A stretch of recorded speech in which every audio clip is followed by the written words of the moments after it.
Hi செல்லங்களா, எப்படி இருக்கீங்க? கதை உலகத்துக்குள்ள போலாமா? அது ஒரு பெரிய நாடு.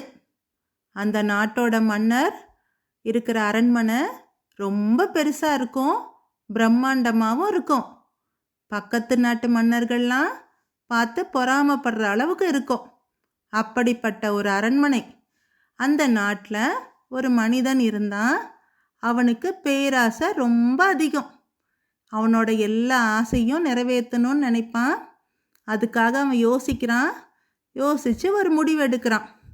கடவுளை நோக்கி கடுமையாக தவம் செய்ய ஆரம்பிக்கிறான்.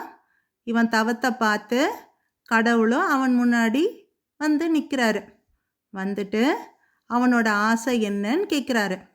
உடனே அந்த மனிதன் சொல்கிறான், என்னோட எல்லா ஆசையும் நிறைவேற்றி வைக்கிற மாதிரி ஒரு பூதம் எனக்கு வேணும்னு சொல்கிறான். உடனே கடவுளும் சரின்னு சொல்கிறாரு. அவனோட ஒரு பூதத்தை அனுப்பி வைக்கிறாரு. ஆனால் அந்த பூதத்துக்கு அவன் வேலை கொடுத்துக்கிட்டே இருக்கணும்.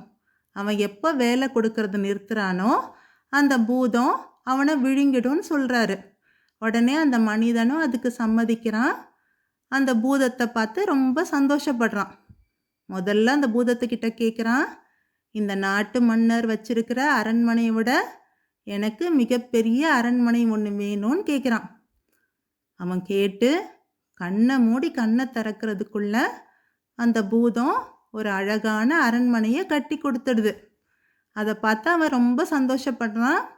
அப்புறம் அவனோட ஒவ்வொரு ஆசையும் அந்த பூதத்துக்கிட்ட சொல்கிறான். சொன்ன உடனே அந்த பூதம் அவனோட ஆசையெல்லாம் நிறைவேற்றிடுது. இப்படியே ஒவ்வொரு விஷயமா நடந்துட்டுருக்கு. நாள் ஆக ஆக அந்த பூதத்துக்கு கொடுக்கறக்கு இவன்கிட்ட வேலையே இல்லை. அந்த பூதமும் இவனை சுற்றி சுற்றி வந்து வேலை கொடு வேலை கொடுன்னு நச்சரிக்க ஆரம்பிக்குது. அந்த பூதத்துக்கு வேலை தர்றதே இவனோட வேலையாயிடுச்சு. யோசித்து யோசித்து வேலை கொடுக்க ஆரம்பித்தான்.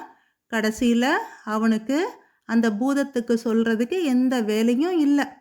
அந்த பூதத்துக்கிட்டேருந்து இவனுக்கு எப்படி தப்பிக்கிறதும் தெரில, ஓடி ஒளியவும் முடியல. ரொம்ப கஷ்டப்படுறான்.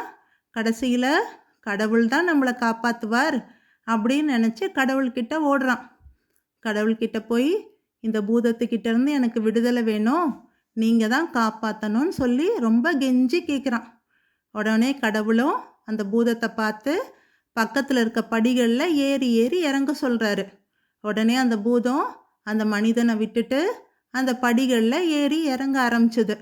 அந்த மனுஷனும் தப்பிச்சோம் பிழைச்சோன்னு சொல்லிட்டு கடவுளுக்கு நன்றி சொல்கிறான். அங்கேருந்து ஓடி வந்துடுறான். நம்மளுடைய மனமும் அந்த பூதம் மாதிரி தான். நம்ம ஆசைப்படுறதெல்லாம் நம்ம மனசு நம்மளுக்கு செஞ்சு தரும். ஆனால் எப்போ நம்ம பேராசைப்படுறோமோ நம்ம மனசே நம்மளை அழிச்சிரும். அதனால் இன்னொரு நாள் இன்னொரு கதையோடு சந்திக்கிறேன்.